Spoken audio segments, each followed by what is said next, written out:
அன்புள்ளவர்களுக்கு வணக்கம். மிதுன ராசி என்ன சார், வருஷத்துலையும் சம்மந்தம் இல்லை, இல்லை வேற எதுலையும் சம்மந்தம் இல்லை, மிதுன ராசிக்கு டோட்டலாக சொல்கிறீங்களா அப்படிம்பீங்க. மிதுன ராசிக்கு ஏன் நான் டோட்டலாக சொல்கிறேன்னா, மிதுன ராசியோட சுபாவம் என்னன்னா இரட்டுப்புத்தன்மையான குணங்கள் இருக்கும். வேலைகளுக்கு தகுந்த இரட்டுப்புத்தனமான வேலை செய்வாங்க. ஒரு வேலையை 2 பங்காக எடுத்துக்கிடுவாங்க. அப்போ என்ன செய்யணும், அவங்க கவனமாக தந்துடும். எப்படி சார், எந்த மாதிரி சார், ரகசியங்களை பிறரிடம் 2ஆம் நபரிடம் பகிரக்கூடாது. காலப்புருஷத்துப்படி அது 3ஆம் வீடு, காற்று ராசியை சேர்ந்த வீடு. அப்போ காற்று ராசியை சேர்ந்தக்கூடிய விஷயங்கள் என்ன, எந்த மாதிரி இருக்கணும், உங்கள் பக்கத்தில் ஒரு நபர் கிருமி சம்மந்தப்பட்டது, நோய் சம்மந்தப்பட்ட நபர் மற்றவங்க யாரும் வந்துட்டாங்கன்னா அவங்கள விட்டு கொஞ்சம் தள்ளி நில்லுங்க. அவங்களுக்கு தேவையான உதவிகளை செய்யுங்க. முடிஞ்சால் அவங்களுக்கு ஆறுதல் சொல்லுங்கள். அவங்ககிட்டையும் ஒரு பண்பாக பேசுங்க.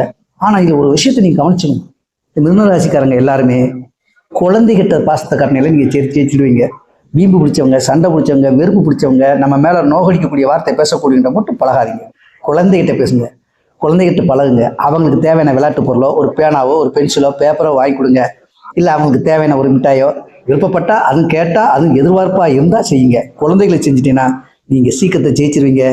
உங்களை புதன் ஜெயிக்க வைப்பார். ஏன்னா குழந்தைகளுக்கும் 16 வயசு 17 வயசு பையங்களுக்கும் நீங்கள் விளையாட்டு சாமான் பொருளை வாங்கி கொடுத்துட்டு அவங்க கூட கலந்துரையாடல் பண்ணிட்டு வினாடி வினா நிகழ்ச்சி நடத்தி அறிவு சம்மந்தப்பட்ட வார்த்தையை பேசி அறிவு சம்மந்தப்பட்ட விஷயங்களை நீங்கள் பகிர்ந்துக்கிட்டீங்கன்னா நீங்கள் ஜெயிச்சிருவீங்க. இதுதான் மிதுன ராசியோட செயல்பாடு.